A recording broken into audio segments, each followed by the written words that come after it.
Hey guys, welcome to 3 and Out. You can check out the podcast below in the description.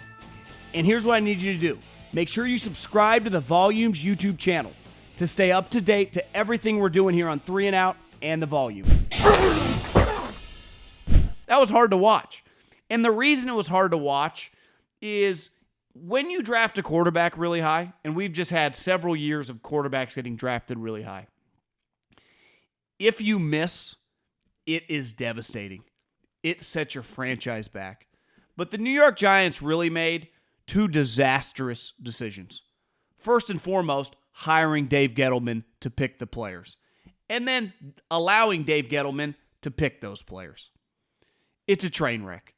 And ultimately, they gave him the juice and the power to draft a quarterback number 6 overall that, let's face it, has no business right now being a starting quarterback in the NFL. I think Daniel Jones is a backup. He's a turnover machine, and he's just not very good. You don't need to be Bill Walsh. You don't need to be Norv Turner, Josh McDaniels, or Kyle Shanahan to watch a couple series and just go, this has not worked. Because every time you watch him, you go, what? Huh? This is bad.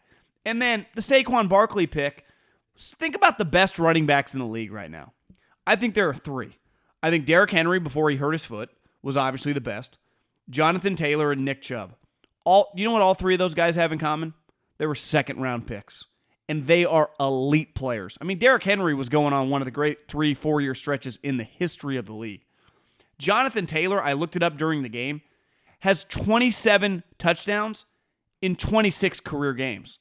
We've all seen how good Nick Chubb is when he's on the field. He's a dominant player. They took Saquon Barkley number 2 overall. And let's face it, he's a shell of himself with his hurt knee. He really is. And that's not necessarily his fault, but when you draft a running back that high, you run the risk of them getting hurt. Why? They get injured a lot. It's the nature of the position. Plus, the value of that position. Like, I understand, in theory, taking the quarterback, number 6 overall, you just better pick the right guy.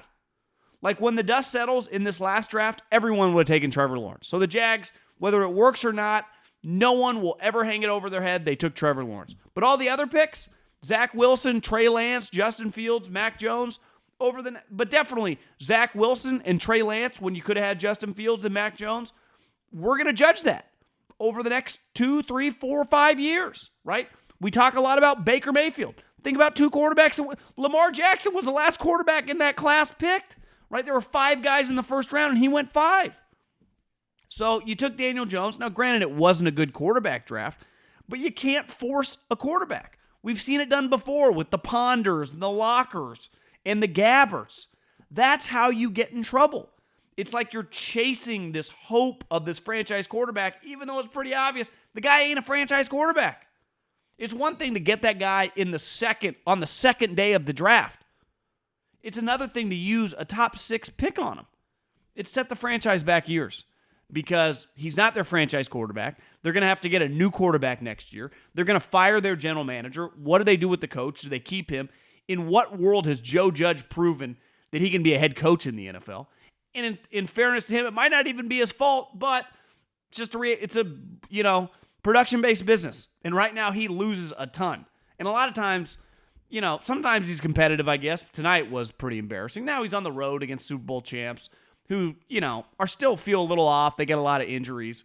But, they weren't going to, I just came in to record at 30-10. The game felt, it was over basically at halftime. But the Giants are just in shambles. They really are. And it hurts the NFL when you have multiple teams in that market and they suck that bad. And the thing is, there's no end in sight, right? Do you know how far Zach Wilson has to go just to be an average player? Do you know how much talent they need to get back from major injuries and then they have to hit on draft picks again? The Jets are a long, long way away. Who do the Giants have that is that good? They have like 3 or 4 probably core starters, but do they have any like blue chip all-pro guys? Leonard Williams, maybe. Saquon no longer is. So what do they do? It's just they have so far up the mountain to climb, even to respectability, both teams in that market. It's a problem for the league. Obviously the Johnson family with the Jets take a lot more shit than the Maras, but both of them lead losing franchises. That's just the bottom line. I mean, it's kind of crazy. When I worked for the Eagles, the Giants obviously had won a Super Bowl in the late 2000s.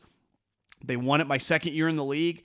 They just were a high-level operation. They had huge defensive linemen. They had stud offensive linemen. Eli was just in the middle of his career. They always had good wideouts. They always had tough running backs. Coughlin, there was just a toughness to the franchise. You just respected them when they came into town. I went to many trips watching them, advanced scouting them. You just had the utmost respect for the organization. They're a shell of themselves. They resemble nothing of the team that I used to, see play live, several times a year.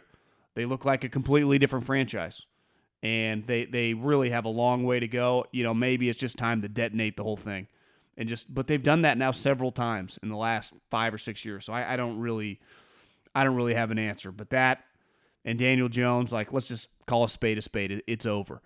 Thanks for watching 3 and Out. You can check out the podcast below in the description, and make sure you subscribe right now to the Volumes YouTube channel.